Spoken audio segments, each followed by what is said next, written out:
ये कहानी है एक ऐसे परिवार की जो बाहर से तो बहुत संस्कारी दिखता है, लेकिन घर के अंदर अपनी बहुओं पर जुल्म करता है। कहानी में पूजा की नई नई शादी अरुण से होती है, जो पहली रात उसके साथ दरिंदगी करता है। जब पूजा अपनी जेठानी कमलेश को सब बताती है तो पहले तो उसे घर की इज्जत के नाम पर चुप करा दिया जाता है, पर जब कमलेश को एहसास होता है कि उसका लाडला देवर एक अपराधी है, तो क्या वह पूजा के साथ खड़ी होगी? क्या ये दोनों औरतें मिलकर उस मर्दानगी और झूठी इज्जत वाले समाज को हरा पाएंगी? क्या पूजा को न्याय मिलेगा? ये सीरीज कंसेंट मतलब सहमति जैसे जरूरी मुद्दे को उठाती है। पूरी कहानी जानने के लिए वीडियो को आखिर तक देखें। कहानी एक बड़े से घर से को मन में एक बहुत सारा उत्साह जाएगा और क्रोध भी आएगा।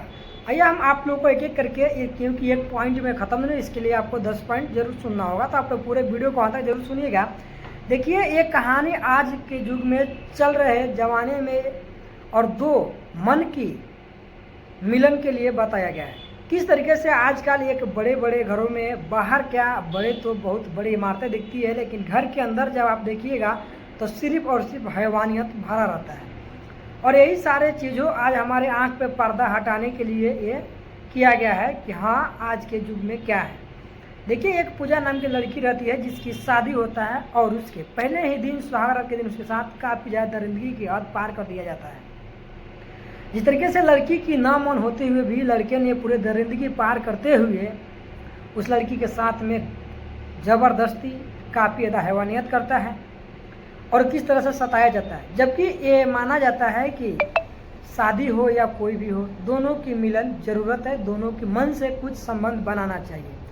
बट इस सीरियल में कुछ इस तरीके से नहीं, बल्कि साफ साफ हनीमून पर पूजा कोशिश करती है कि वह अरुण से बात करके मुझसे वो सब ठीक कर ले। वह कहती है, पुरानी बातें भूलकर हम नई शुरुआत करते हैं, पहले हम एक दूसरे को समझते हैं और बात करते हैं। अरुण उसे पास बुलाता है, पर पूजा थोड़ा दूर बैठती है। जैसे ही पूजा अपनी बात शुरू करती है, अरुण फिर से वही हरकतें शुरू कर देता है। पूजा उसे रोकती है और कहती है, पहले बात करते हैं, पर अरुण नहीं मानता। वह हिंसक हो जाता है और पूजा को मारने पीटने लगता है और फिर से जबरदस्ती करता है। इधर कमलेश कर रहा हूँ। पूजा बाथरूम में बहुत डर जाती है। वह बहाना बनाती है कि उसके पीरियड्स आ गए हैं। अरुण पहले गुस्सा होता है, पर फिर उसे शक होता है।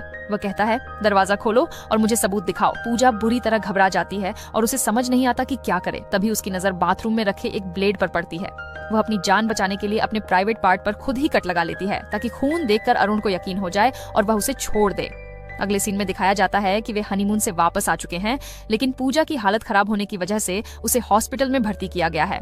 कमलेश तुरंत हॉस्पिटल पहुंचती है। लेडी डॉक्टर उसे अलग ले जाकर बताती है कि पूजा के प्राइवेट पार्ट पर ब्लेड से गहरा कट है, जो बहुत दर्दनाक है। जब कमलेश पूजा के पास जाती है तो पूजा रोते हुए सब सच बता देती है। वह कहती है, उस आदमी के डर से मैंने खुद को चोट पहुंचाई। अब सोचिए मैं कितनी डरी हुई थी जो इतना बड़ा कदम उठाया मैंने। वह कमलेश से कहती है, अगर आपको मेरी तकलीफ समझनी है तो एक बार खुद को काट कर देखिए, तब आपको पता चलेगा मुझे कितना दर्द हुआ। कमलेश घर आती है और ब्लेड हाथ में लेकर खुद को काटने की कोशिश करती है, पर दर्द महसूस होते ही रुक जाती है। अब उसे एहसास होता है कि अरुण कितना बड़ा अपराधी है और उसने पूजा के साथ क्या दिखाया गया है कि बाहर से लोग कितने संस्कारी बनता है और वही जब घर के अंदर जाइए तो पूरी तरह से दरिंदगी भरा हुआ मिलेगा। और इस सीरियल का मेन पॉइंट है जो यही है। आगे आप लोग देखिए कि किस तरीके से एक पूजा नाम की लड़की का जो शादी हुआ है, जो अपने ससुराल आई है, तो उसके साथ किस तरह से दुर्व्यवहार किया गया है। पूजा, जिसकी अभी अभी शादी हुई है, अपनी आंखों में नई नवेली दुल्हन के हजार सपने सजाए अपने ससुराल की दहलीज पार करती है। लेकिन शादी की पहली ही रात उसके साथ कुछ ऐसा घटित होता है जो उसकी रूह तक को कपा देता है। एक ऐसा भयानक सच जिसकी उसने कभी अपनी सबसे डरावनी कल्पनाओं में भी उम्मीद नहीं की थी। सहमी और टूटी हुई पूजा जब अपनी आखिरी उम्मीद अपनी जेठानी कमलेश के पास हिम्मत जुटाकर अपना दर्द बयां करने जाती है, तो सांत्वना के बजाय उसे इनाम में मिलता है चेहरे पर एक जोरदार थप्पड़। पूजा जमीन पर गिरकर बिलख बिलख कर रोने लगती है। आखिर एक नई नवेली दुल्हन